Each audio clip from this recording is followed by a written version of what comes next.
Welcome to this webinar on the heart and the Hrit chakras. And I remember after the last webinar we looked at the three lower chakras, the Manipura, the Swadhisthana and the Muladhara. And what I tried to explain to you during that particular webinar was how these chakras are related not just to the physical side of our being but also to the mental and the spiritual aspects of our nature as well.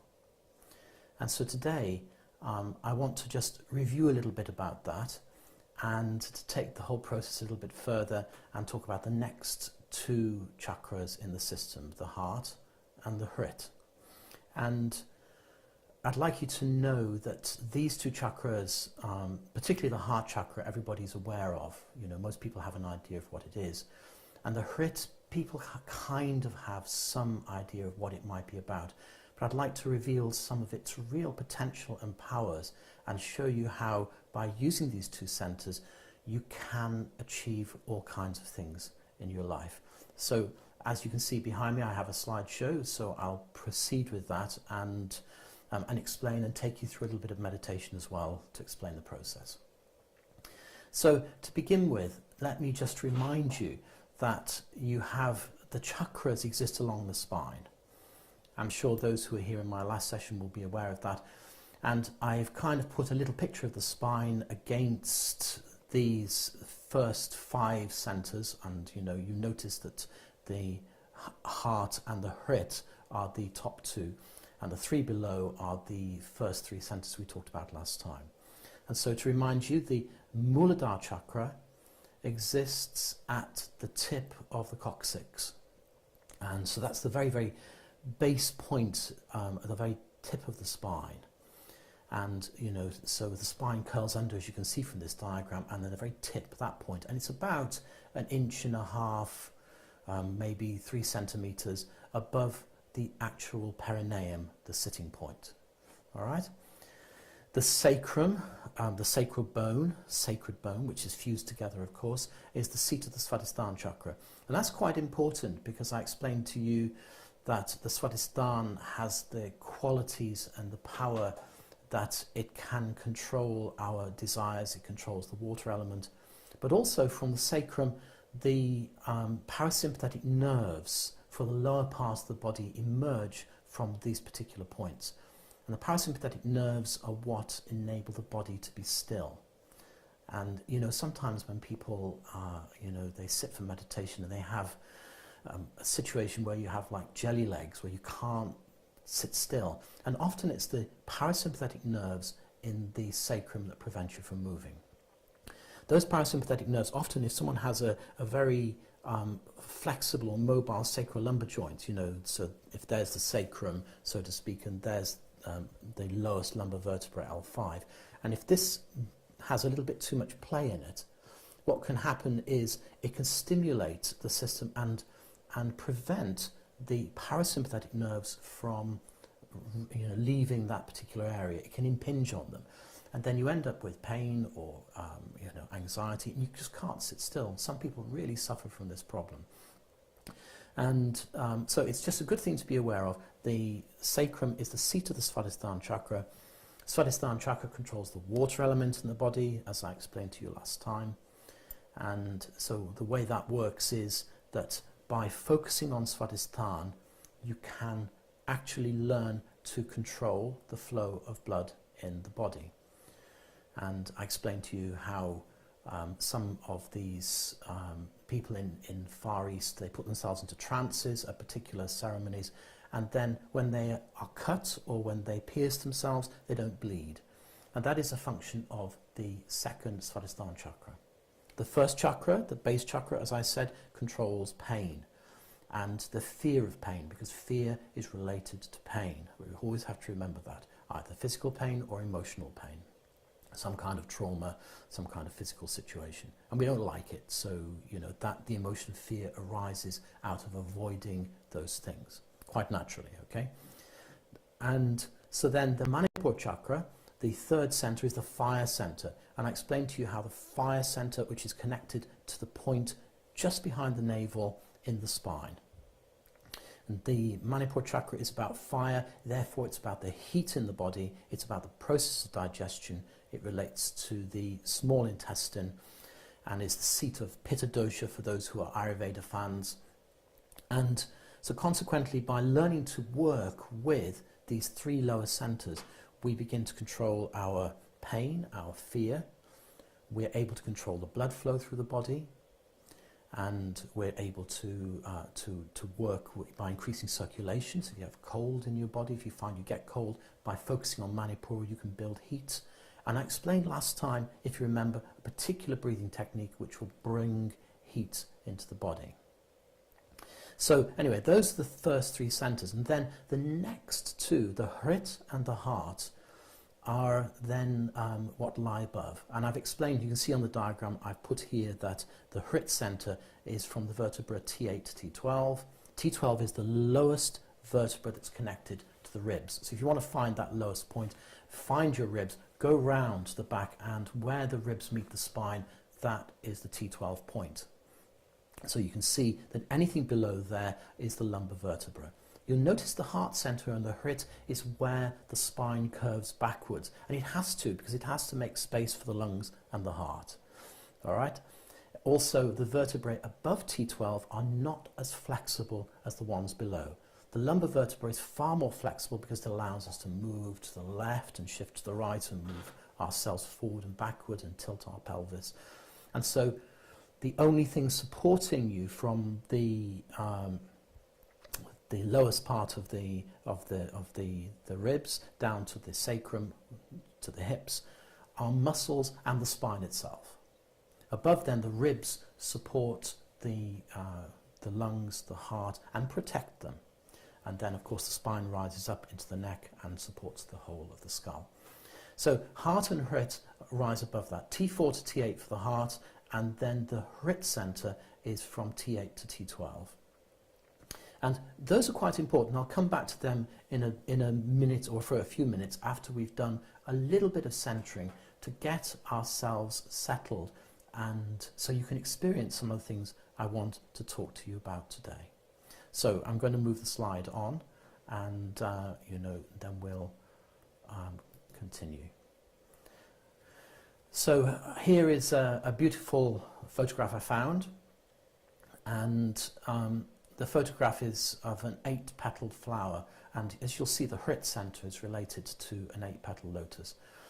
And we're going to do a short meditation, so I'd like you to close your eyes for a few minutes. And I'd like you to sit comfortably. Make yourself comfortable in your seat so that you're not leaning and slouching back against your chair, that you're sitting comfortably erect, that your spine is straight, that you can lengthen your spine. And we're going to just go through a little bit of process. So as you take a breath in, so just take a breath in, breathe in, bring the shoulders forward and lift them up. Take them back and breathe out and drop them down. And again, breathe in, raise the shoulders forwards and up and back, and breathe out and take them down. One more time. Breathe in, raise the shoulders up, take them back, breathe out and drop them down.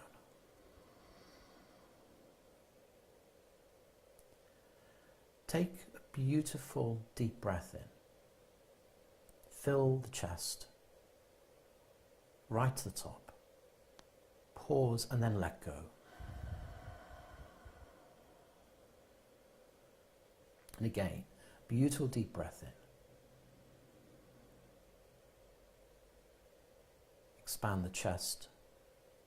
Raise the shoulders. Pause, breathe out and let go.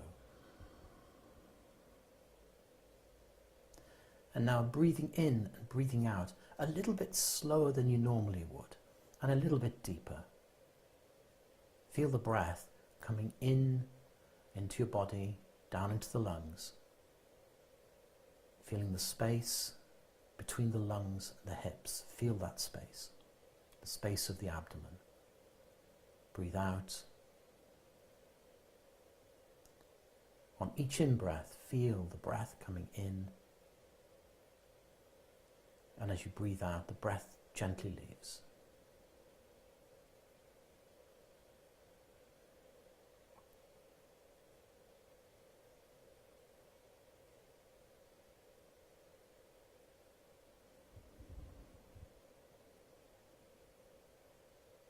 As you breathe in, focus upon your physical body. Focus on your legs, whatever position they're in. Focus on the hips, focus on the abdomen, focus on the chest, the shoulders and the arms, hands, fingers. Focus on the neck, and focus on your head and your face.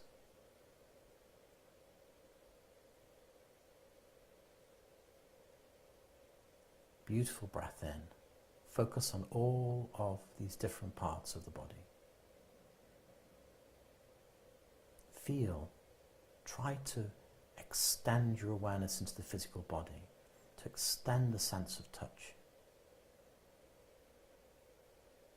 Try to become aware not just of your hands or your face, but try to let your awareness spread right the way across your body.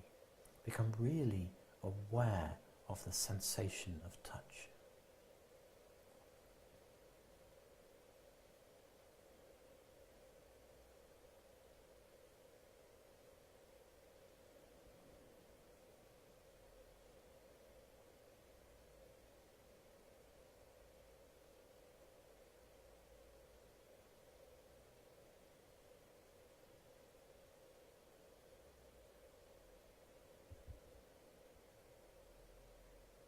And now take your awareness inside. Become aware of the spaciousness inside your body. As you breathe in, feel, visualize, imagine that you're breathing in life force. On each in-breath, you're breathing in light that comes into the nostrils, that comes down into the chest, into the region of the heart, the region of the lungs. And as you breathe out, that light spreads beyond the lungs and the heart, down into the abdomen, down into the hips, down into the legs. It spreads out through the shoulders and the arms. Breathe it in again. Beautiful light. Visualize it coming in on the in-breath. Breathing out, it spreads downwards through the body, outwards through the arms, and upwards through the neck, into the head.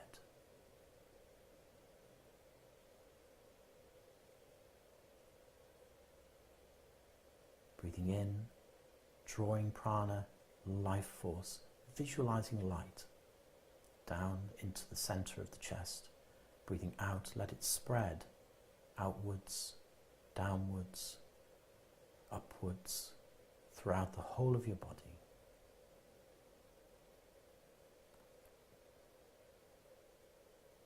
On each in-breath, draw light in, and on each out-breath, feel it spread through the body and out through the skin into the space around you.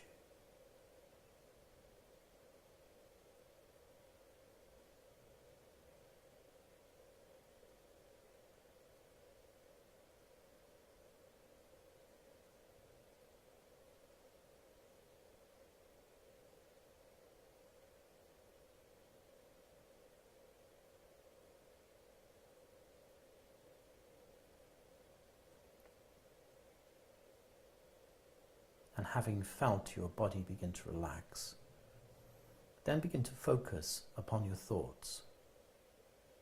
In that awareness of light, in that awareness of your body, letting the body be still, letting the light gently flow with the breath, becoming aware of your thoughts.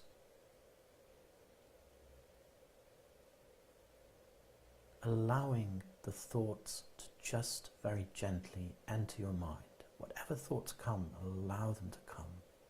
You listen to me, Listen to my words.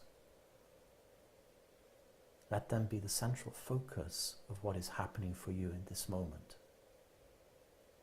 And then allow the mind itself to just take a back seat. For a few moments, let the mind be in the background.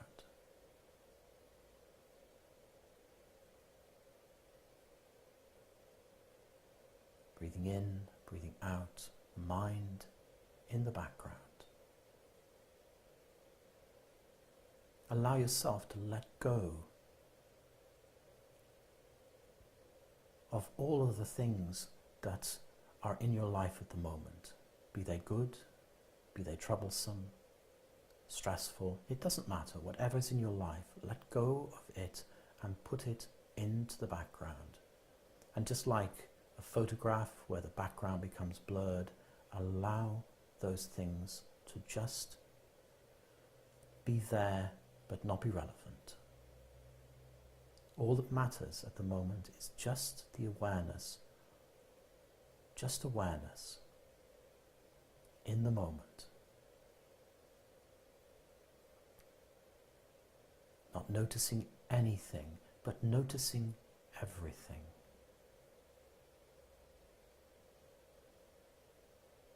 Not being affected by anything.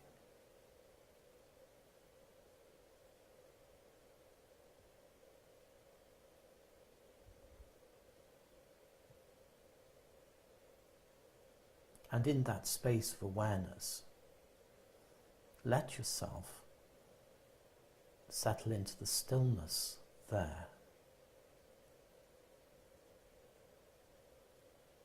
And have a gratitude for the amazing, the fantastic, immeasurably powerful being that you really are, that hides beneath the levels of the body, of the prana, of the mind.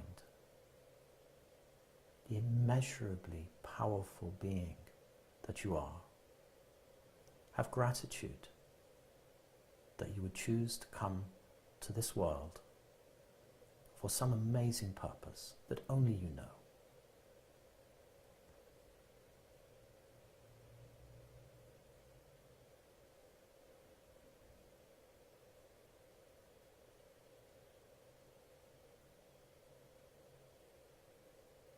Let your awareness imagine for a moment or go deeper into the stillness and find the source.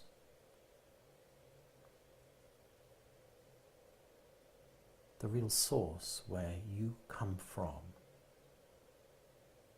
And you'll notice that it focuses itself into the center of your chest.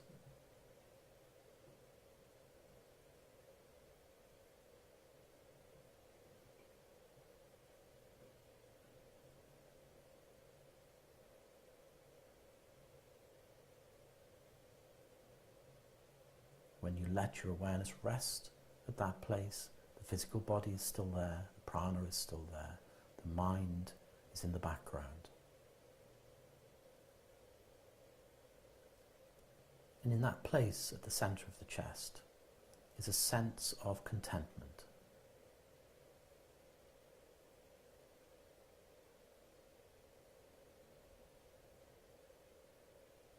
Be grateful that you can access this contentment anytime. It is always there.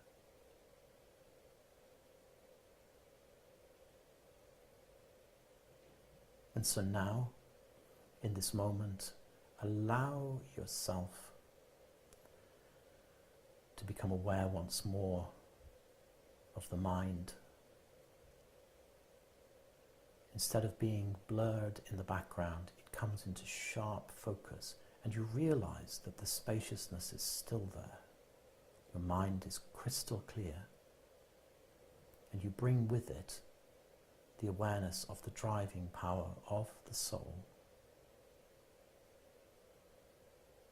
focusing on the prana that moves in the body, the breath that moves in and out, the light that comes in and out. May your prana be strong. And coming into the physical body, may your body be healthy. May you be relaxed. May you be peaceful. May you be strong. And then, very gently, in your own time, open your eyes and smile and rub your hands together. Massage your face and your head. Smile.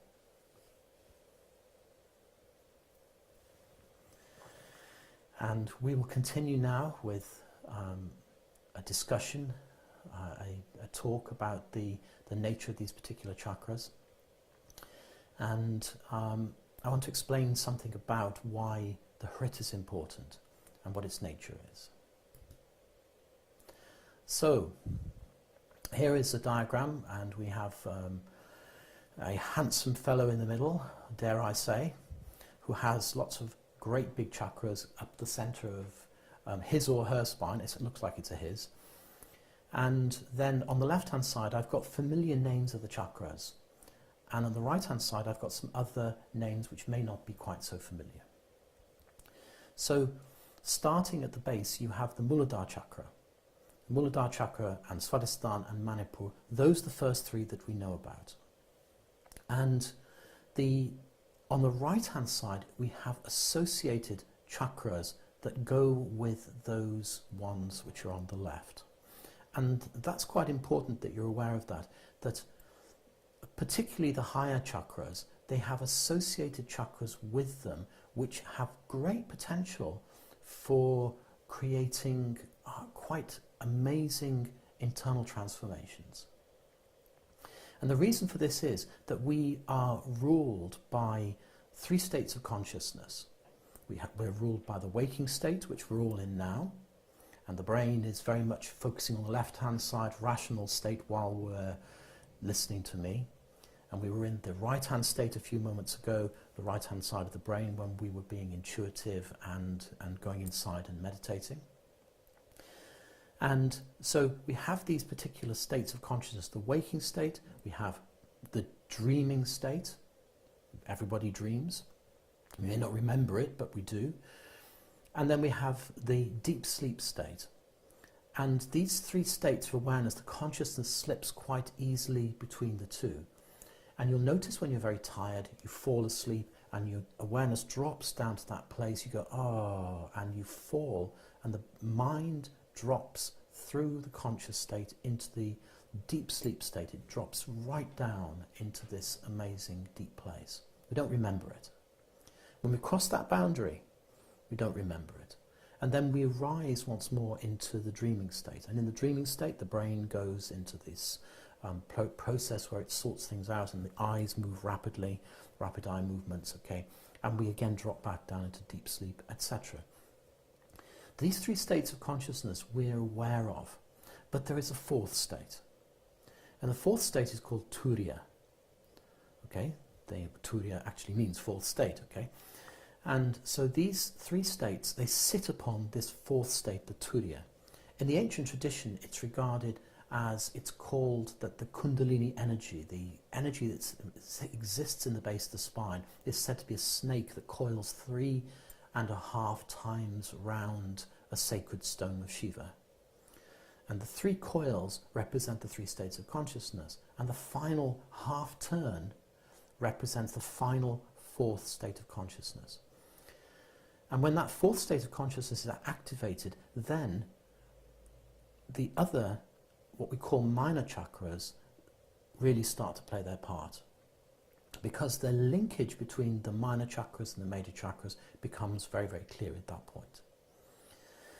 And it's a fascinating subject. I won't go into it now. I've talked about that before in other talks, and if you want to know more, you can ask about it. By the way, please do fill in the, there's a question thing at the right-hand side where there's a chat window.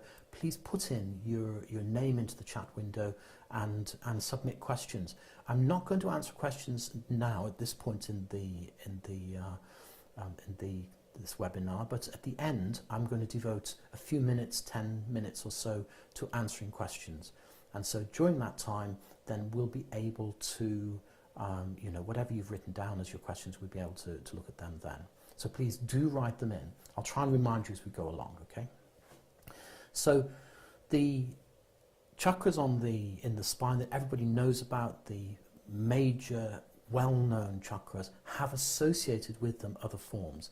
And so the Manipura chakra has associated with it another center. It's called the Khandha, the Khandhasthan. And the Khandhasthan is quite important because that sits at a place which is just below the navel, and if you take a line and you go backwards from that point, somewhere between just below the navel and the Manipura center, there is a point of awareness called the Khandha.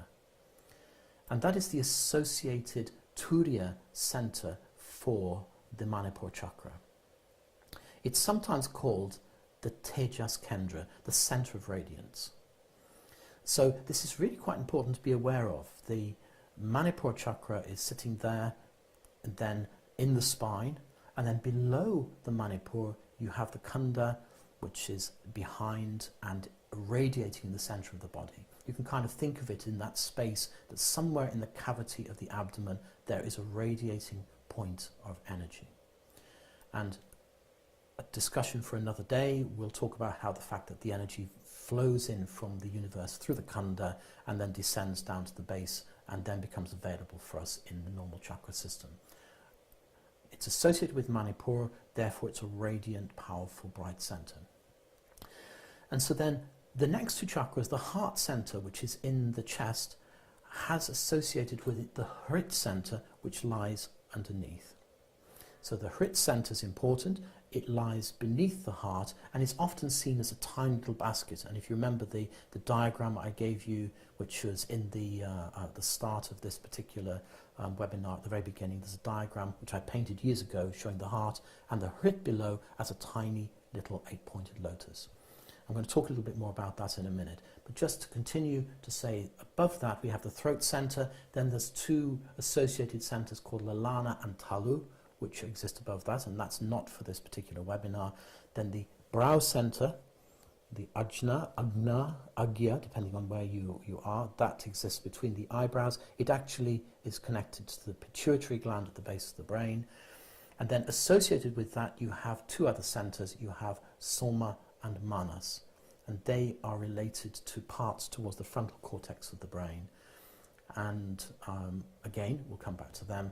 Then finally, the associated centers with the Sahasrara, or the crown above the head, are called the Guru and the Bindu chakras. And again, we will return to them in the future. So I want to now just spend a little bit more time and look at the Hrit. And so we've said that the Hrit exists below the heart. So it exists in that space between the element of fire, which is the Manipura center, and the element of air, which is the heart center. So it exists between those two places. So it has elements of fire and it has elements of air. It has a lower nature and it has a higher nature. So the lower nature of the Hrit is related to the power of the Mahashakti, we call it in Sanskrit. The immeasurable power of the Divine Mother is the amazing energy that exists in the Hrit. And the higher center is the awareness that what takes us towards the divine nature of our true being.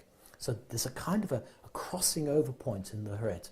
And sometimes the Hrit, as a result of this, is known as the heart gate. Okay, the Hrit is known as the heart gate because of the nature of the Hrit. It allows you access to the heart. And so the surprising thing about the Hrit center is it is the center which is the seat of our individuality, which is a strange thing to say because most people associate the heart with, very beautiful, joyful, spiritual things. Well, the Hrit also has that amazing quality, but it is the center of our individuality.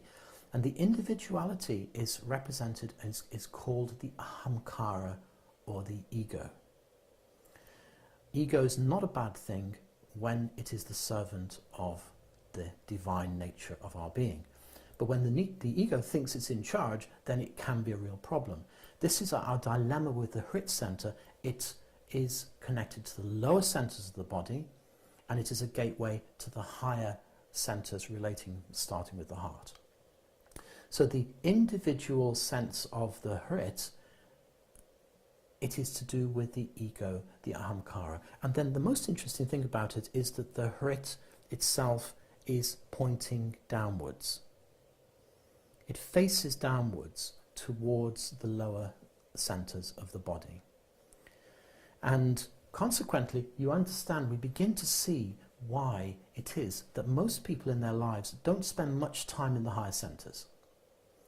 Because when we are obstructed by the lower nature of the Hrit, then the gate to the heart gate is closed, is definitely shut. So, in the diagram from the Hrit, we have an 8-petal lotus. The 8-petal lotus is associated with accomplishment. There are very well-known classical accomplishments that yogic practice can give you, from being able to control the physical aspects of your body, from being able to manifest all kinds of things. There's a whole host of things that you can do, and I won't go into the 8 siddhis or major accomplishments now. Let's just say that the 8 petals represent accomplishment, what we can achieve in life. And as you know, all accomplishment requires effort and energy. Inside there's a tree, and the tree represents the granting of desires. It is called kalpa vriksha. Vriksha is tree. If you remember your yoga, vrikshasana is the posture of the tree. So kalpa vriksha means the tree of manifestation. You're able to manifest things from this tree. Again, I'll explain why and how in a moment. Then underneath that, there is the seat which is generally empty at first, but it is a seat where the inner guide or the inner teacher resides. That can be pictured either as your own personal teacher, if you have one. You can visualize whoever it is as your personal teacher, your guru, your guide, whatever the words are. Or you can allow it to remain empty and see who comes and fills that seat, because sometimes our inner guide takes many forms. And so this amazing visualization is that the Hrit center contains that power and energy. But it's not available to us until we overcome the lower nature of the Hrit, which is facing downwards towards the 3 lower centers. We have to raise the Hrit up. It has to be allowed to rise, to face upwards. When it faces upwards, then the amazing power and energy that's available inside the Hrit becomes something that we can use from day to day. Okay? So this sounds pretty interesting. So it's actually a key kind of point. And you'll notice I've written that the Hrit is raised up by overcoming negative hindrances and removing karma. So no small thing. Okay? All you have to do is deal with your fears, your passions and negative desires, and your ego. That's all you have to do, okay? So it's not a small thing to overcome these things. That's why most people's energy gets blocked at the Hrit center. It is a real point in the spine. It is a region from T4 to T8. And if you know your physiology, you will know the nerves from that point of the spine actually regulate and work with and affect the heart itself. I know the heart has its own pacemaker built in, okay? But the nerves from T4 to T8 to T12, particularly T8 around that region, really affect the heart itself. And it's the most amazing thing, actually, because when I first started working with the chakras and the energy centers, and I focused on being able to see and visualize the energy centers. I don't do that so much these days, but you can learn to see your own energy centers. And the thing I noticed was that the energy center associated with the Hrit, when I focused on the Hrit, on that particular region, I didn't get the emerald green kind of forest energy that I expected from the heart. Instead, I got a lilac colour or a pink colour, and sometimes a mauve, a kind of a very light purpley colour. And it's most amazing that when I looked at the scriptures, and the scriptures described the Hrit chakra, they said that its energy is related to the colour pink. So I thought to myself, well, that's not so bad. It is the right kind of energy and colour. So it really is a physical place in the spine. And my experience was that if the Hrit centre was out of balance, if I did diagnosis on someone, and I went through the energy of the different chakras and I focused on the Hrit, what I noticed was if the Hrit centre was out, I learned to ask a very simple question. How's your health? And on more than one occasion, not every occasion, but on more than one occasion I had, oh, I'm okay now, or, you know, well, I've been having a few problems with, and it was always the heart. And so I've become to realise that the physicality of the heart is related more to the Hrit than it is to the heart centre, what we call the Anahata chakra. And if you want to know what the physicality of the heart's doing, you have to look at the Hrit. And the reason why it creates a problem for us is because the energy of the Hrit, this 8-petal lotus, is turned downwards and is drinking in all of the fears and negative desires and egoic kind of acquisitive nature we have as a human being, and that's what it's doing. So this is quite useful to be aware of, okay, that the Hrit centre is focused downwards, and we have to raise it up. When we raise the Hrit up, then it becomes possible to open the gate of the heart, and then you're able to rise to the heart centre. Then the higher centres become really aware, really available to us in their real nature. So anyway, that's quite a useful thing. Most people tend to think of the Hrit as something kind of magical and mysterious, and oh my goodness, the Hrit centre, it's the heart of the heart, which can sometimes be seen to be the case. But they forget that the Hrit has a real physicality to it and a power to it, which can really help us in our lives. And if you think of Hrit as heart, you've got the basic idea. Anahata, which is slightly above it, is slightly different. It's in the spine as well, but it's above it. So, moving on. And so there we go. So it is the problems of the ego that bind us to the lower centres. It's the problem of the individuality that thinks it's in charge. It's the wanting to be an individual in the materialistic world that prevents us from accessing the higher centres. I'm not saying that's a good or a bad thing. It's just the way it is. Because sometimes, if we want to manifest something, then the Hrit is a good place to go. Kalpavriksha, the tree of manifesting desires, is there.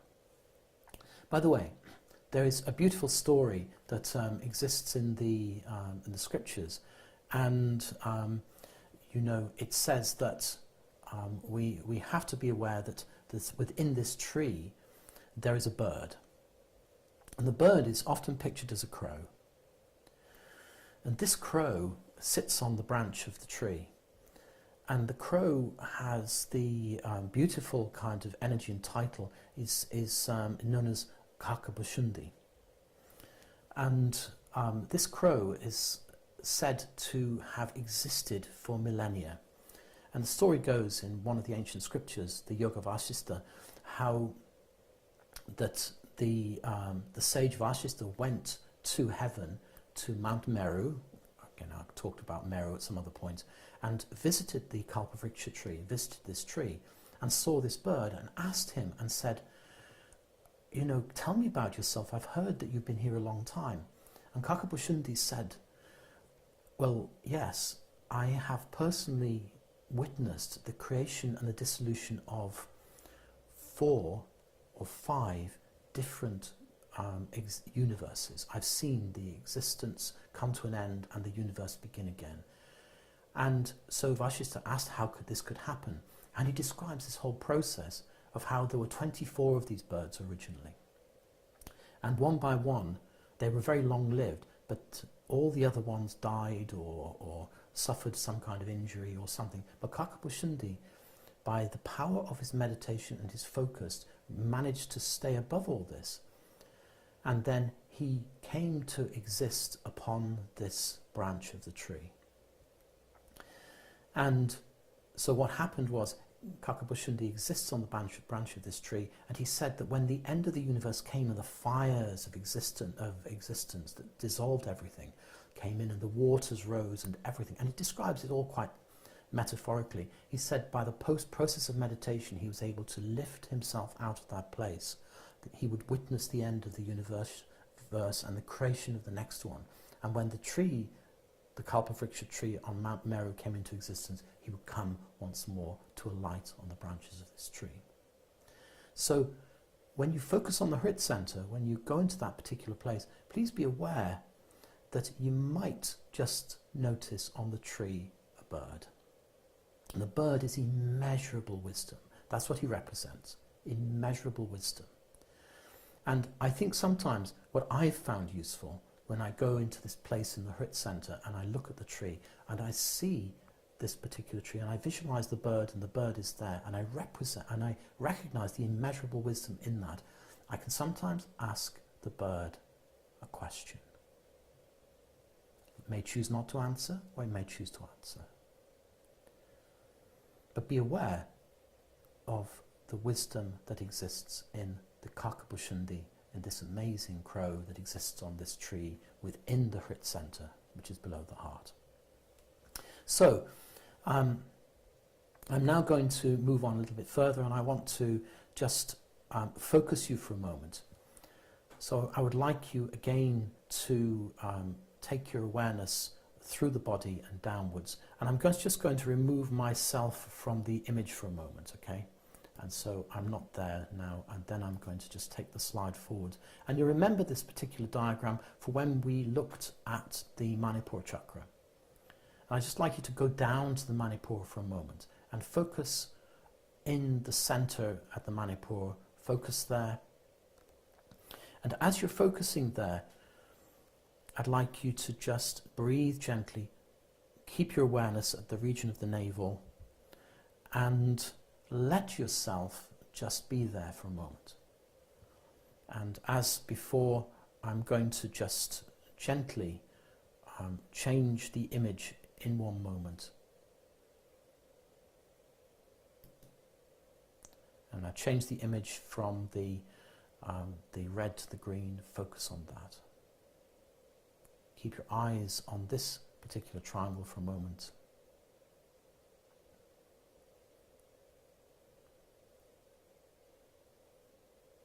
And then I'm gently going to change it back. Focus, awareness, and then keeping your awareness at the level of the navel as you focus here. Just chant the mantra, Om Agnaya Namaha. Agni is the fire. Om Agnaya Namaha. Om Agnaya Namaha.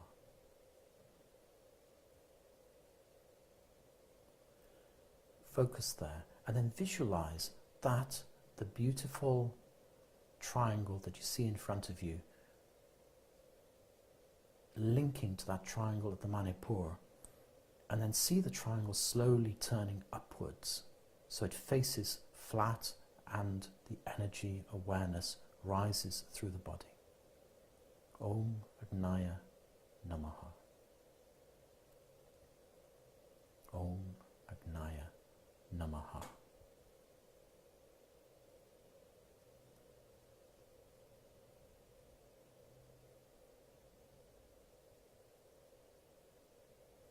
Having raised the Manipur,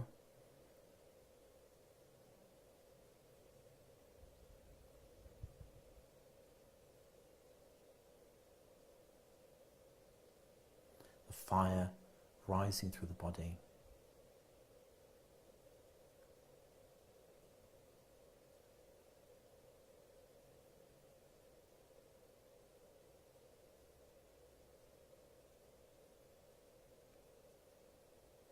gently, just feel that awareness and that energy, that fire gently flowing.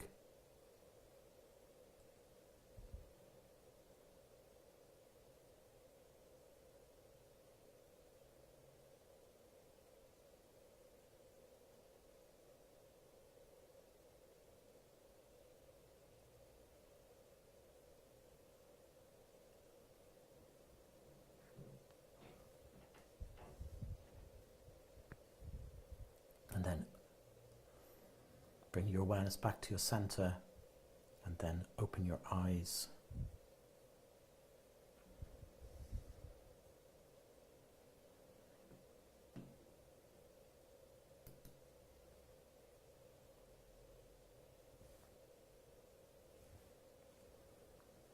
And so the energy's risen up through the centers, and I'd like you to just be aware that the fire that below is the amazing energy of Shakti, or power of radiance. And as this power rises, it rises to the air. And in the ancient Hindu and Vedic traditions, there are assigned goddesses and gods. And it's just good to think of the power of this particular chakra as related to a physical form, or related to a kind of an energy or a form. And when we think like that, and we realize there is a form associated with it, our mind copes with it much more easily. We tend not to be very good at formless things.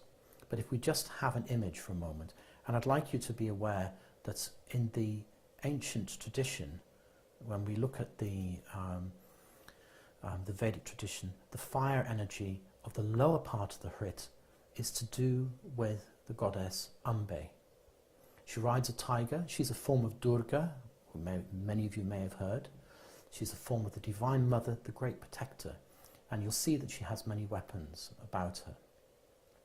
And I'd like you for a moment to just think and focus on the form of Ambe, who rises out of this amazing fire. And Ambe has this mantra. Breathe in and focus on it. Om Shri. Breathe out. Mat Ambe Namaha. Breathe in. Om Shri. Breathe out. Mata Ambe Namaha. Breathe in. Om Shri. Breathe out. Mata Ambe Namaha. Continue that breath for just a moment, 30 seconds. And we're asking the immeasurable Shakti that exists in the Hrit center to manifest, becomes aware, and we become aware of it. It's the erasing of the lower energies, the manifesting power of the Hrit. We raise it up. And then as we approach the region of the heart center, so we change the image. And we focus on the Hindu form of the god, the monkey god, Hanumanji. And Hanuman is often seen to represent the spiritual teacher. And it's not surprising, therefore, that the energy of the Hanuman power inside us is the higher energy of the Hrit. So as we breathe in, just breathe in Om, Hum. Breathe out Hanumate Namaha. Breathe in Om, Hum. Breathe out Hanumate Namaha. Breathe in Om, Hum. Breathe out Hanumate Namaha. Om, Hum, Hanumate Namaha. Let that energy, that sound, internal sound, reverberate through the Hrit center in the chest. And we're asking internally that the heart gate opens. And to do that, it is very simple. We just have to put aside those things which trouble us from day to day and focus on our higher nature.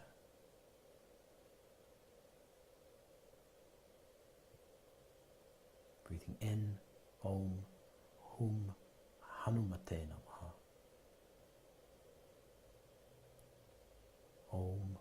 Hum Hanumate Namaha.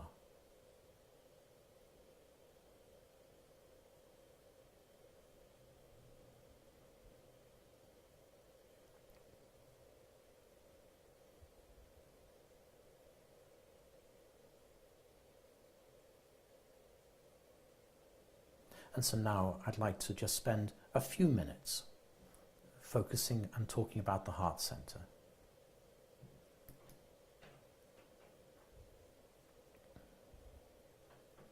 In fact, I'm going to talk about the Hrit a little bit more. This is the diagram of the Hrit center now.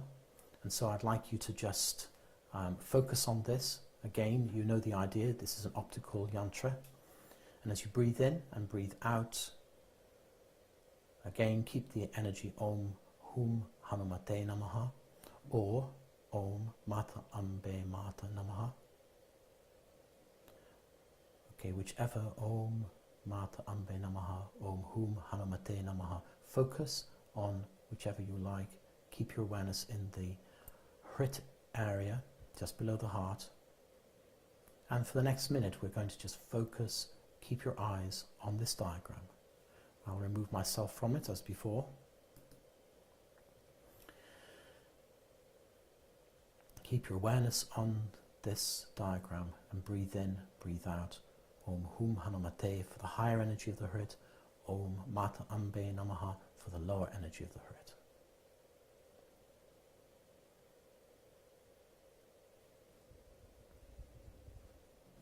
And then very gently, at some point I will change the energy over. Keep your awareness focused on the octagon in the center of the yantra.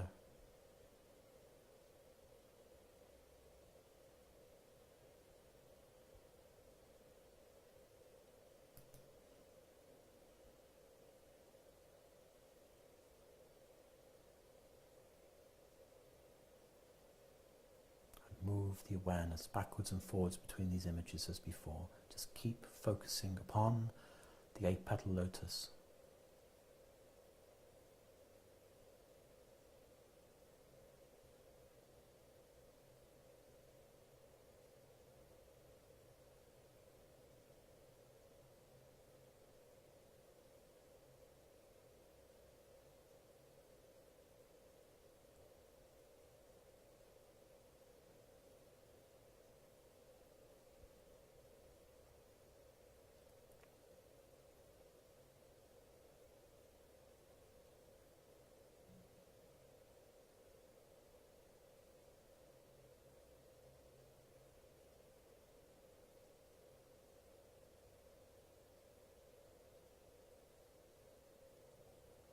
Om Hum Hanumate Namaha. Om Mata Ambe Namaha.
And very gently now,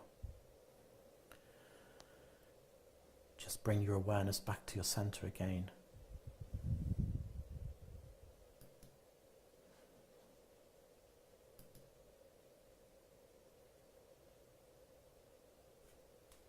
And we'll move on finally, this time really to look at the heart chakra.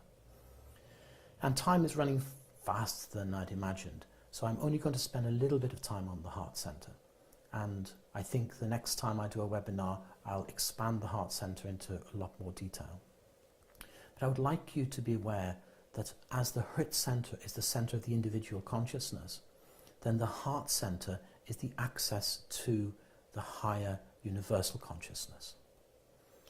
And you will find that just about every description of the cosmic consciousness usually arises with the heart center becoming expanded dramatically, and you begin to see the universe in many different directions. In fact, the first time I had that kind of experience, it arose from the heart, and I was able to see all around me 360-degree vision, and I was like 20, 30 meters tall, and I could see everything around me. It was a huge, huge experience, and I know it comes from the place of the heart. So the heart center is the divine space of divine consciousness. It's the access of the individual soul to the universal soul. So we call that the Param Atma, universal soul. Param means supreme, whereas Atma, the individual soul, resides, and its seat is in the Hrit, just below it. So the individual egoic soul is below, whereas the heart center, the Anahata chakra, is the seat of the Paramatma. And this is known as the place of the unstruck sound. And I'm really, if I will start talking about unstruck sound now, we'll be here a long time. Okay. By the way, keep sending in your questions, write them down, because we will, after I finish this in a few moments, we will go on to answer questions you've had so far. And as you can imagine, this has taken a lot longer to talk about the Hrit than I imagined, but it is a fascinating subject. So let me just take you briefly through a focusing point on the heart center itself. And first of all, to begin with, because it's a universal soul, in the scriptures, particularly the Vedic scriptures, this is pictured in many different ways. One of the ways is as the power of transformation. And it's seen as a butterfly, because a butterfly changes from a caterpillar to its amazing form as, you know, it pupates, and then the caterpillar becomes the butterfly and it flies. And when it spreads its wing, it's the transformational property. The heart is that power of transformation. So anyone who experiences transformation, and it's sometimes not all that nice, it's the heart. If you've got the heart center working with it, it makes it an easy process to experience. And this goes for all kinds of things, because very often when we are involved in things in our lives, the transformation energy can create changes which are quite dramatic. So heart is about power transformation. But inside, in the Hindu Vedic tradition, it's also associated with different forms of gods and goddesses. And here we have the focus point is Ram and Sita, who are amazing deity forms from the ancient scriptures, the Mahabharata. And here we have Ram, who represents the Supreme Soul. Sita represents Prakriti, or the world. And Rama's brother, who is known as, Lakshman, is the great protector who stands behind. And Lakshman, to a certain degree, represents your aspiring to that Supreme Soul. And then Hanuman, who sits at the feet of the Supreme Soul, it represents the Hrit center and the aspiring, rising soul through the heart gate. And so the mantra for the heart center that we're going to use, there's two actually, I'll show you again, is Om Namo Bhagavate Ramaya Namaha. Now that's one which is again a lower, not lower but slightly different, or a parallel process relating to the heart center. It's to do with our duty and what we do in life, what we've managed to achieve in life. The other one, which is very interesting, is the focus of Krishna and Radha. And this is a divine love expression. Krishna is seen to be a form of the Creator that manifests to sort out problems, just like Ram did, but he's often depicted as having a divine love with Radha. And the divine love is a very mystical experience. And again, I'm not going to go too much about that this time, but the mantra for Krishna in the heart center is Om Namo Bhagavate Vasudevaya Namaha. And so either the energy of Ram Ram Sita Hanuman, Om Namo Bhagavate Ramaya Namaha, and represents the aspiring Hrit to the heart, representing the functions we have and the different things we want to do in life. And then you have Sita, Prakriti, working alongside Ram, and Lakshman, the energy of Lakshman, who's the brother of Ram, represents the aspiring soul, the great protector, the one who protects, who looks after the world. And that's us, to a certain degree. And it's also the one that supports divine creation. And in the other focus, where we have Krishna, the Om Namo Bhagavate Vasudevaya, in that respect, the brother of Krishna is known as Balaram, and he has the same function in the later traditions as Lakshman did to Ram. And so in the heart center, the important point I want you to be aware of is that you are focusing on the divine consciousness in the heart, whereas in the Hrit, you're focusing on individual consciousness. And to get to the divine consciousness, you first have to overcome the energy of the lower centers. They have to be purified and transformed. And so when we work on the three lower centers, as we've talked about, and we raise the Manipur to the Hrit, then we raise the Hrit up by dealing with our karmas, by working and dedicating our actions to the divine. Then we are able to take the individual soul into the heart and focus upon the divine aspects of the Creator, either as Krishna and Radha, Jesus and Mary, Ram and Sita, or if you take the formless point of yourself and the divine self merging, as was described in the Gita, where the drop of consciousness enters the ocean of supreme consciousness. And so this is an introduction, if you like, to the heart center. And what I'll do is just take a moment to focus you. I know we're going on a little bit longer than I anticipated, but it doesn't matter. I'm going to focus you a little bit onto the optical side, the yantra of this, and I am going to then remove myself again. And so here we're in the heart center, the Anahata chakra. As we focus on the Anahata chakra in the heart.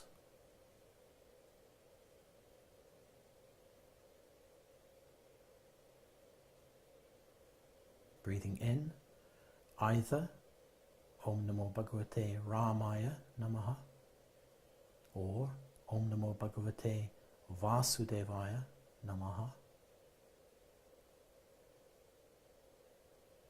Breathing in, focus on this diagram.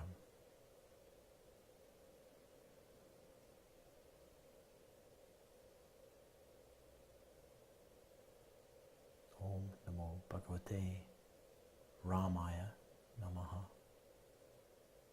Om Namo Bhagavate Vasudevaya Namaha. Om Namo Bhagavate Ramaya Namaha. Om Namo Bhagavate Vasudevaya Namaha.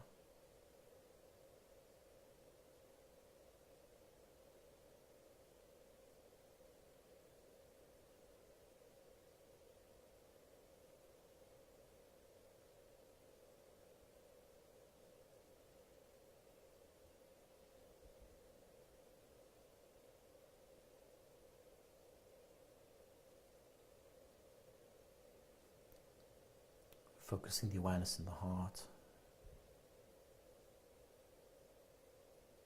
The individual soul meets divine consciousness.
finally bring your awareness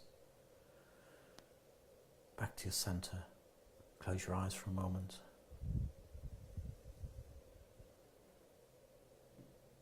So, anyway, I think you've got the point that the Hrit center is a little bit more complicated than most people think.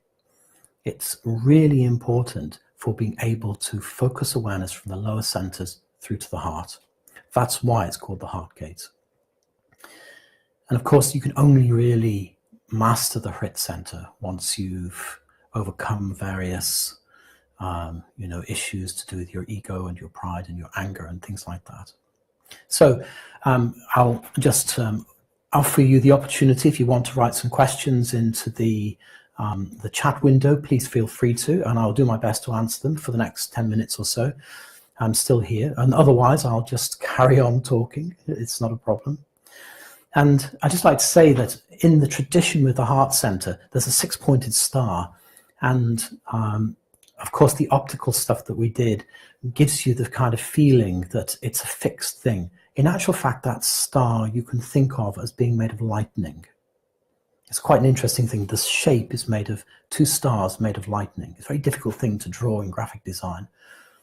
And through the star, you see the lightning represents the instantaneous awareness and achievement of a higher state of consciousness.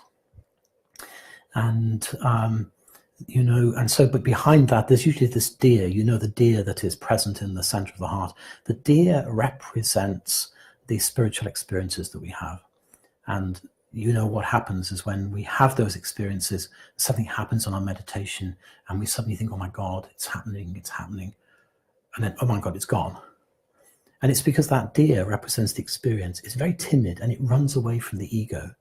So as soon as we get caught in the egoic sense of the lower Hrit and those 3 centers below, then spiritual experience is instantly cut off and shut away. So I have a question from Ruth. And Ruth from Australia is saying, can menopausal hot flushes be relieved by working with Hrit to turn it upwards? I would say yes, but I think you have to work with Manipur first. I think you have to turn the Manipur center from which is pointing downwards to turn that upwards. And when you work with Manipur, you can request the Manipur to bring your heat level down in the body, because that's what it's about. The Manipur center is about the heat. The fires which are in the Hrit are more to do with the spiritual fires. Okay, it's about the passion for spiritual growth. And so the other thing, of course, in the Manipur center to control the heat is to use Sitali Pranayam. Sitali Pranayam is the one where you have to curl the tongue. Okay? And I believe about 1 person in every 4 or 5 can't do it. So if you can't do it, never mind, okay? But you breathe in through the curled tongue. And breathe out through the nose. And as you do that, you'll find your whole body starts to cool down. The other thing, if you can't do that, you can breathe in through the clenched teeth, which is called Shitkari. And when you do that, it cools the teeth as the breath goes past the teeth and then you breathe out through the nose.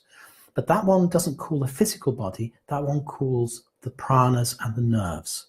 So if you have an agitated nervous system, by practicing Shitkari, by breathing in through the teeth, it calms the nervous system down. Whereas Sitkali, the one Sitali, where you curl the tongue, okay, that cools the body down. And it's really effective. You have to know it's really effective, okay? And here's a beautiful question from Hani. What's the difference between the inner teacher and intuition? Well, it depends how good your intuition is. That's what I would say to begin with.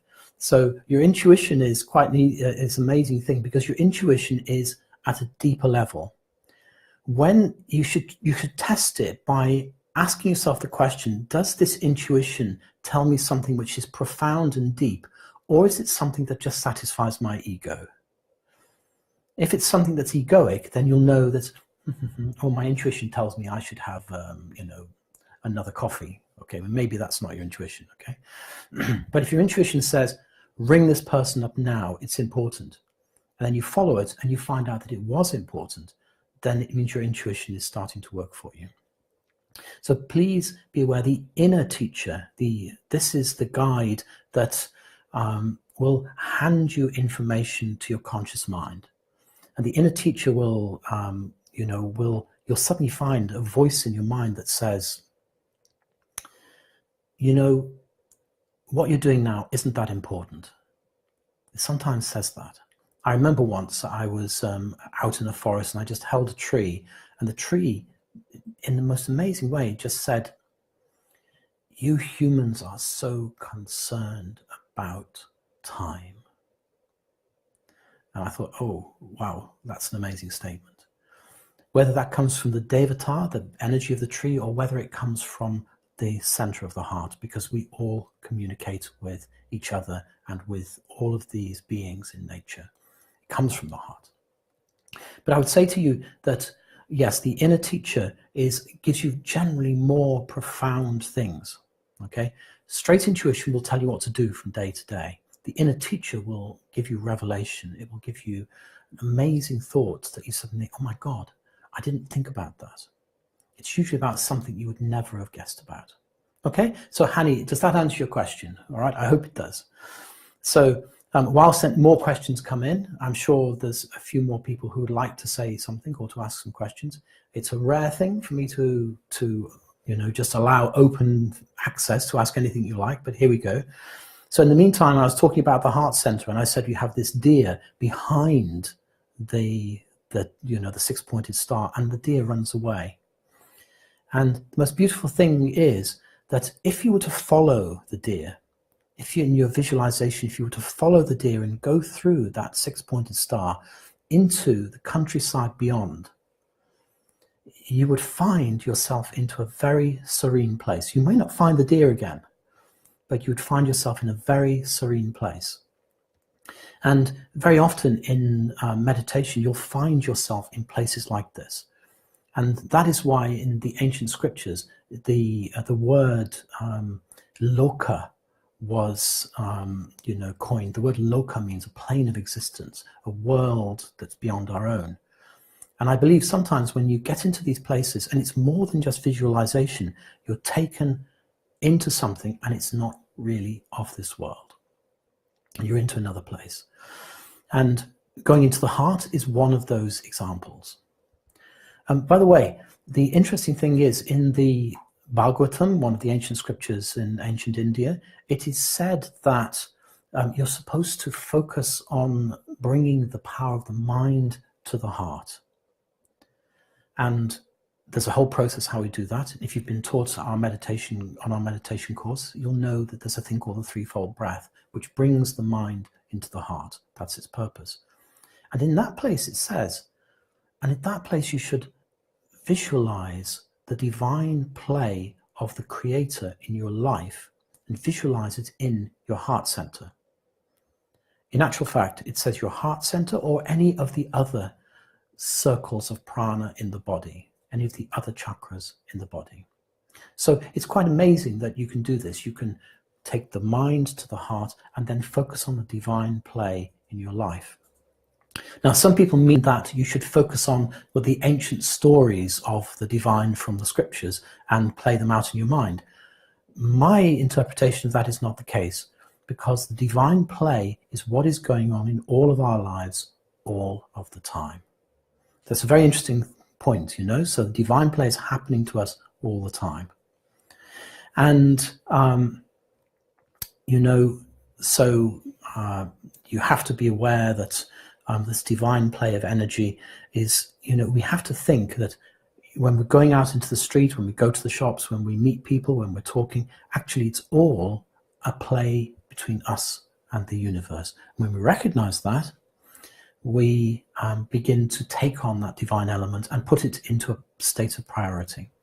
And Anushka, who's sitting right next to me, has just said, what's the yoga pranayama technique to activate the Hrit center? Well, the Hrit center itself is activated when you bring all 5 pranas together and you activate them. So the best thing to do is to use what we in meditation, or in the meditation course that we teach, we use a thing called the Prana Kriya movements. When you use the Prana Kriya movements, it balances all 5 pranas. And then when you balance all 5 pranas, if you meditate then in the heart and draw those pranas in there, then it awakens the Hrit center more than it already is.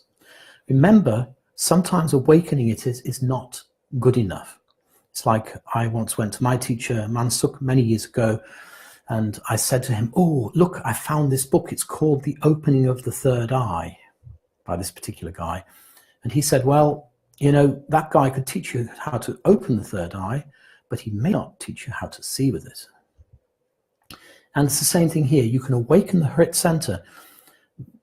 However, if the 3 centers below, if you've not made kind of progress on dealing with the base states of your emotions, your fears and the lower desires, and the egoic state of wanting, okay? If you haven't dealt with those things, then what happens is, if you awaken the Hrit center, you'll awaken all those things. You have to be ready for it. So, and then once you have worked on those things, which is why the meditation I did earlier in this, webinar, drawing the 5 koshas in and focusing on that place is so important, because it puts the ego out of the way. That's the purpose of that technique. So anyway, so I see there's no more questions so far, so I assume everybody's happy, or you're waiting to go and have a cup of tea or something. So so if you have any last questions, now is your chance to ask them. Okay, so please do type in something for the last 2 minutes, and I'll take one more question. Otherwise, I'm going to finish in a minute. I hope that you've enjoyed the webinar. I really do. I'm sorry about the false start. I'll try and cut the false start off the track. We'll see what we can do. I don't know in this new system. And then you should be able to replay this almost immediately. As soon as the file has processed on the internet, which may not be immediate, it may be a little bit later, but as soon as it has, then you should be able to see the webinar straight away. And I didn't spend as long as I would have liked on the Heart Center, but maybe in the next time, before I go on to the fascinating subject of the throat, the talu, the lalana chakra, and the whole energy that those are related to, maybe I'll just spend a bit more time focusing on meditation on the heart, because there is a powerful technique I'd like to share with you. So thank you very much. Thank you so much for attending this webinar. I hope you've enjoyed it, and please keep in touch. I'll email you at some point when I tell you when the next one is. We do have other things happening as well. There are other webinars going to happen, and my friend Lolita, she's going to be doing one next month on the mudra sequences, and she's an absolute master of the mudras. We have our friend Rita Goswami is going to do one on aspects of the Gita to do with self-transformation, which is not to be missed. And I'm getting all of our favorite teachers and committing them to doing these kind of things. So thank you so much. There's people coming from all over the world. I'm sorry if you've had to get up at some ridiculous time in the morning to be here, or if, I don't know what you're doing here, but thank you so much for attending. And I look forward to seeing you all very, very soon. Thank you all so much. God bless you.